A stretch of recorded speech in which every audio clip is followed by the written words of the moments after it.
There is just enough time to take one last look at our fantasy football lineups before the Week 11 action begins, and we're going to help you out in this week's Sunday Morning Quickie.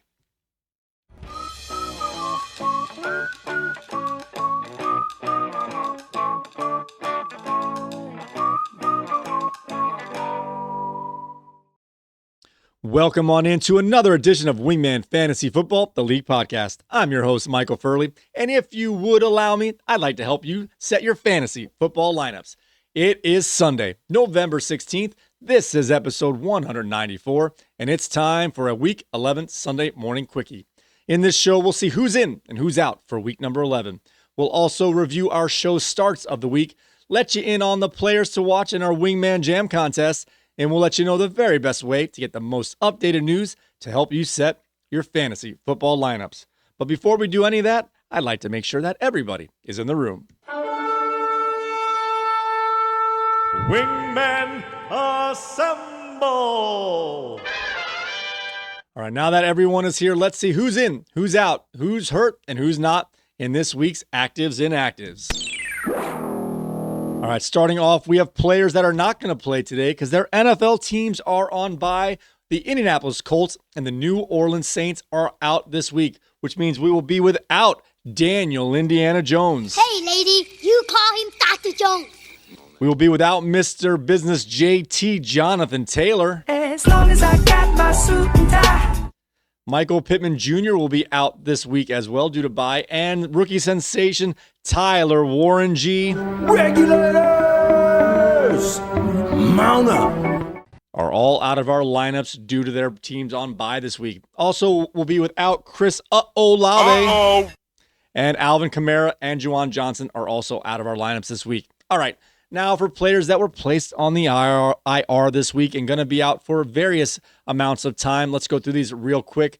Kicker Graham Gano for the New York Giants was placed on the IR with a neck injury, guys. And because this is his second stint on the IR, per NFL rules, he is done for the year, which means Young Shui Koo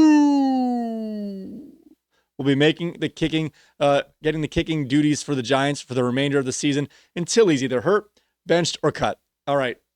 J.K. Dobbins, this news was going all over the place the last couple days here. He was ruled out on Thursday, but now has been placed on the IR getting foot surgery, which means his season is done. At best case scenario, he may be able to return in time for the Super Bowl if the Denver Broncos make it that far without the running back here. So if he is done for the fantasy season, guys. That's a tough break here, kind of last second. J.K. Dobbins is done for the year. Sam Laporta was placed on the IR on Saturday as well with a back injury. As of now, there's no indication he will need to miss any more than those 4 games, but his 4-game clock starts today.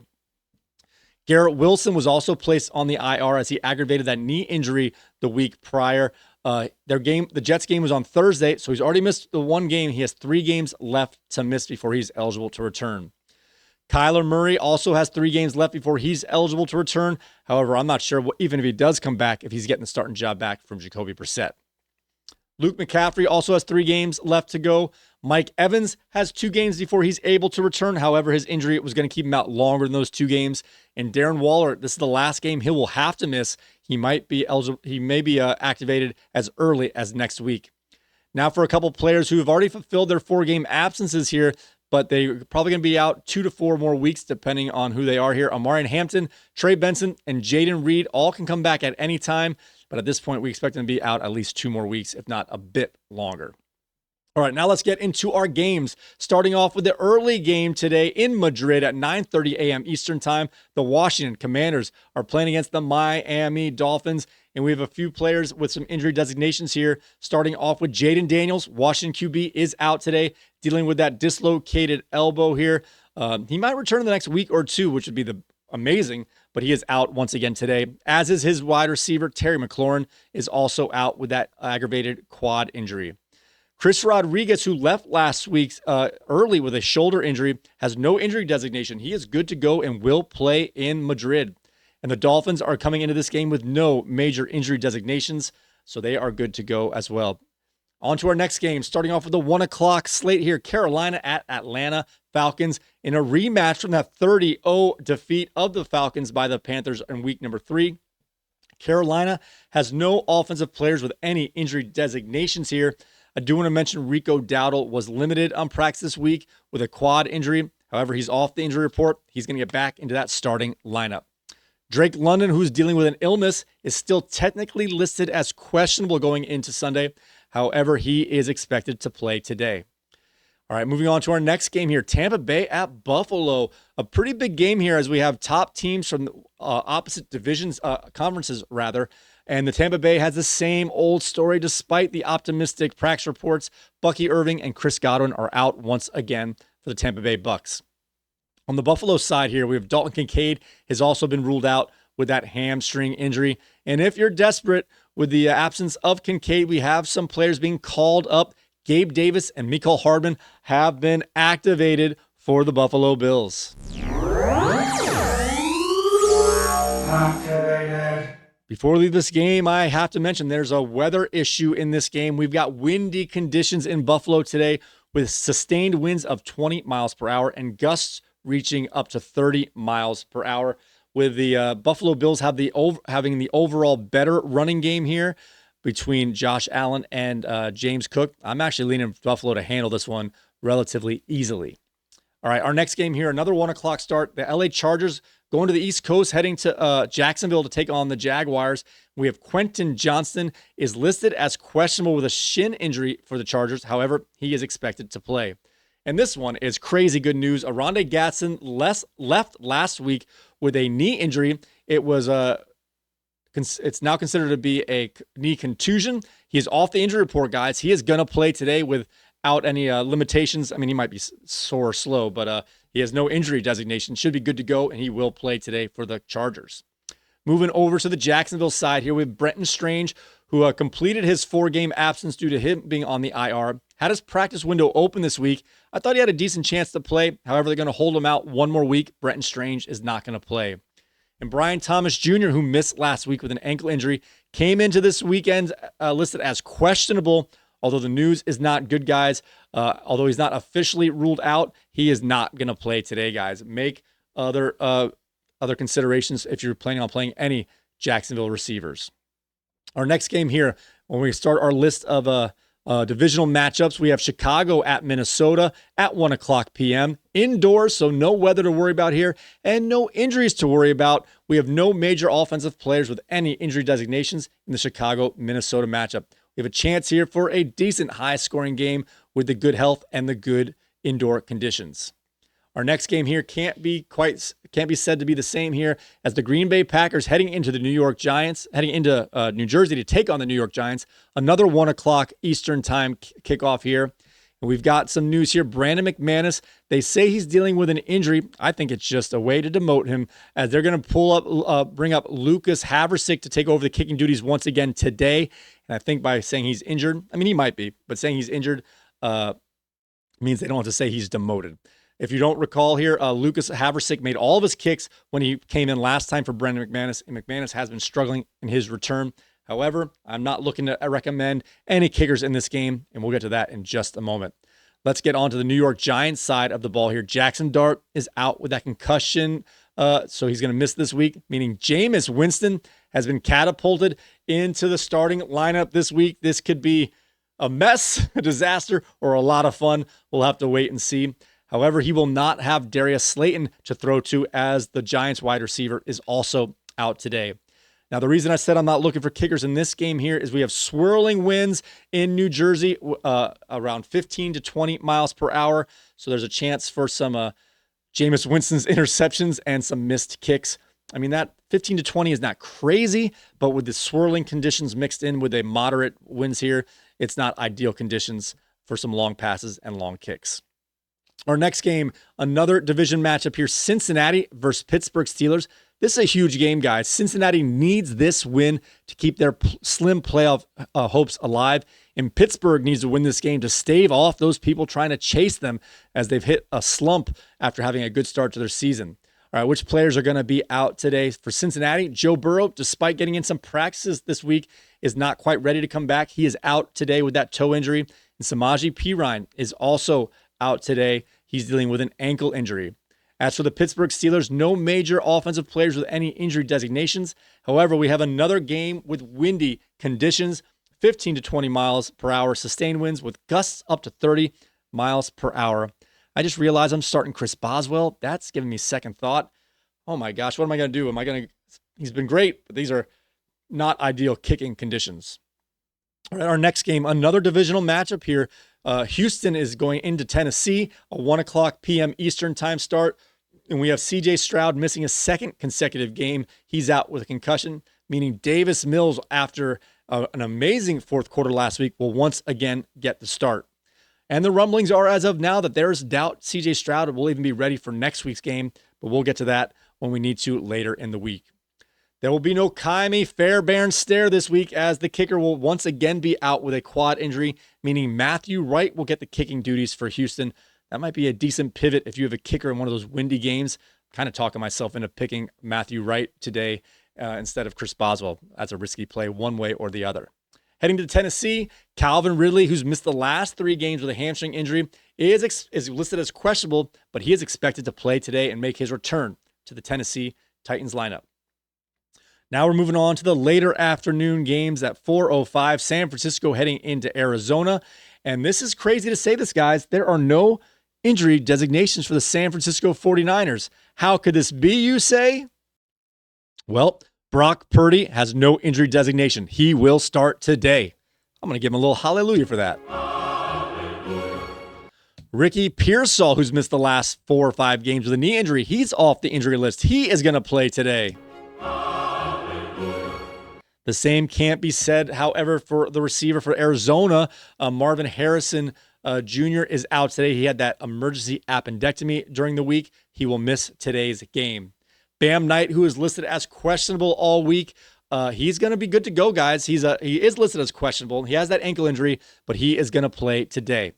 Moving on to another West Coast divisional rivalry here. Seattle is going into the LA Rams for a potential shootout, as another one of these indoor games makes that more likely than not. Like, again, a 4:05 start. Torrey Horton, Seattle wide receiver, is out for his second consecutive game. He had that one great game 2 weeks ago, and now he can't follow it up with getting on the field. He's out today. Devontae Adams, who left last game early with an oblique injury, listed as questionable. He is expected to play today.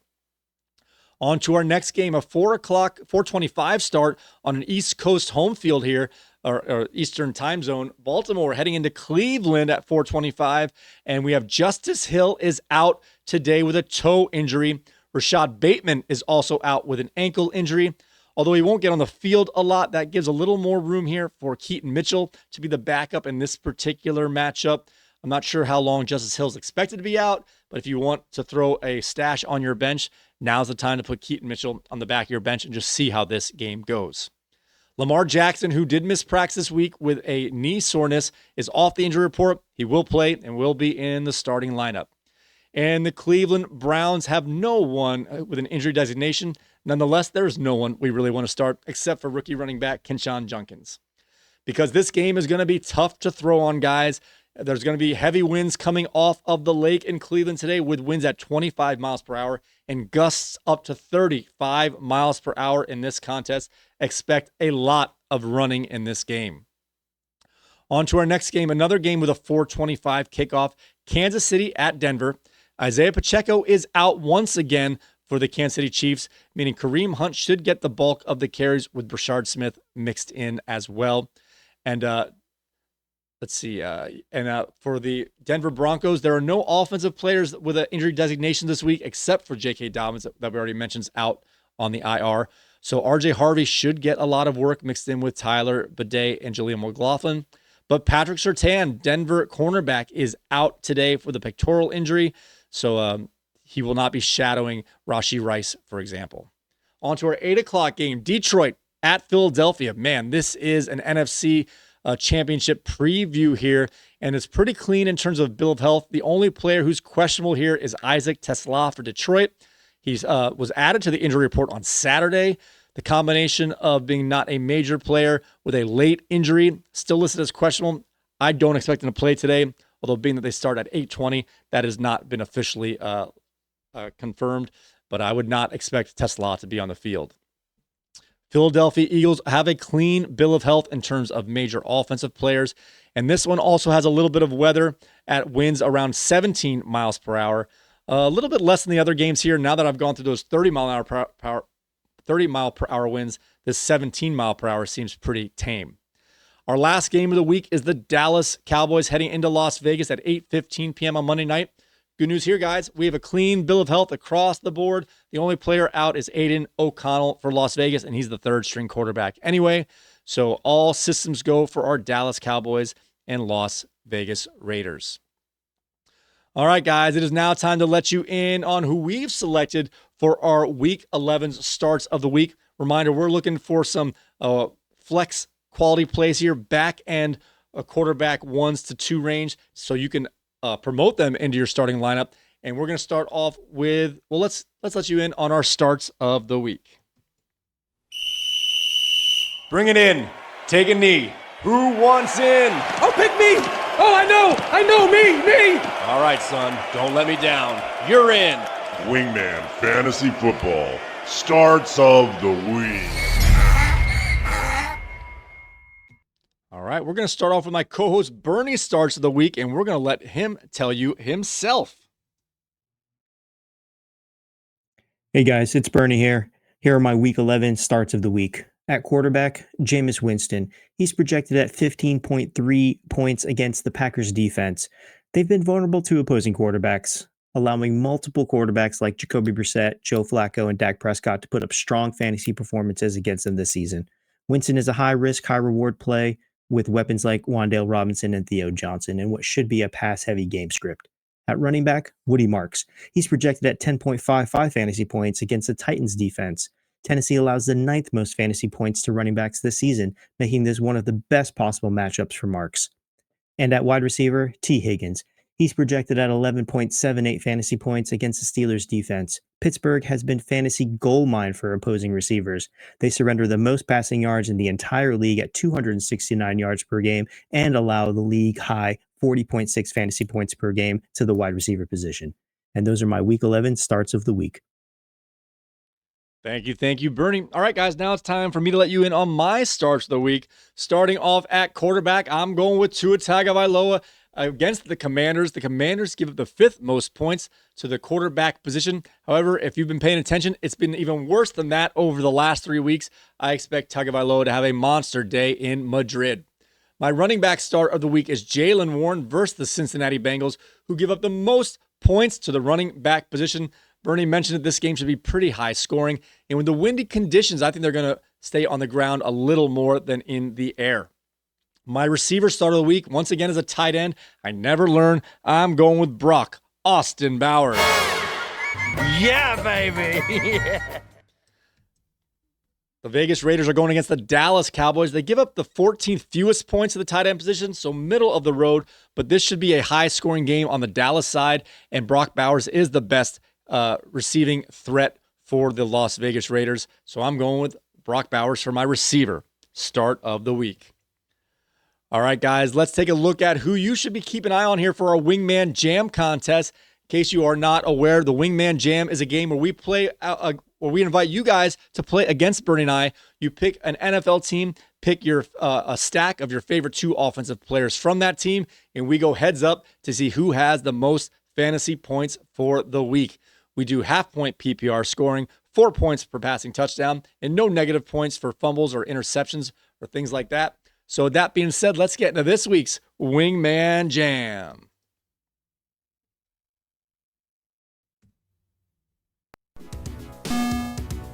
Wingman Fantasy Football.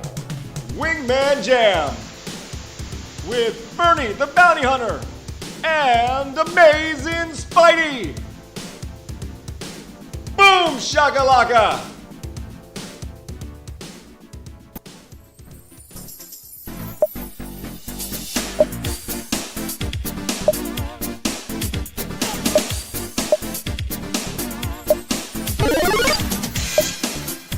Dallas Cowboys, Pittsburgh Steelers.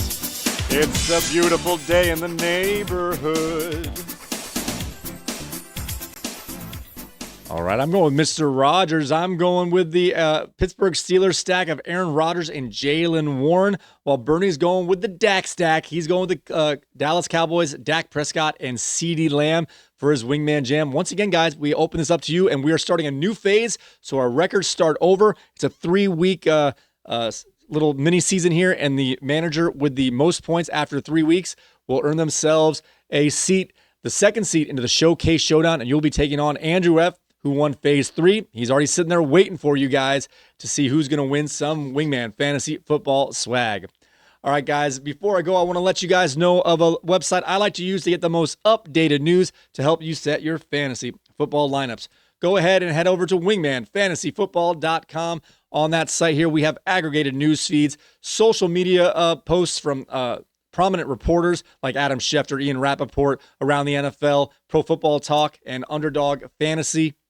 As well as we have the inactives get posted there approximately 90 minutes prior to kickoff. So all these questionables, all these likely, unlikely players, you can know for sure as soon as it comes out on wingmanfantasyfootball.com. And the thing I like about it, you'll find out via social media reports who might be out in terms of offense, but this gives you everyone who's out. So you'll see which defensive players are out as well, or offensive linemen, which might help you make an even more informed decision. Also on that page, on the bottom here, we have weather tiles, which give you updated weather for our NFL cities, so you can check that wind, a few minutes prior to kickoff. All right, guys, with that being said, I want to thank you all so very much for joining me for another episode of Wingman Fantasy Football, the League podcast. You can find our audio feeds on your favorite podcasting platforms when you like Spotify, Apple Podcasts, TuneIn Radio, Amazon Music, YouTube Music, Odyssey app, and what else? There's one more. iHeartRadio. So we're out there on all those guys. If you head those platforms, just search Wingman the League and we'll come right to the top of your search. And if you want to see our show, we have our YouTube channel at wingmanfantasyfootball.com/YouTube or youtube.com/@wingmanfantasyfootball. And do me the favor, guys, if you head over there, hit that like button, subscribe, hit the notification bell, and leave a comment. Let us know which Wingman Jam stack you're picking this week. All right, guys, with that being said, may your glasses be full, your mugs stay frosty. Good luck, everybody, and we will see you next time.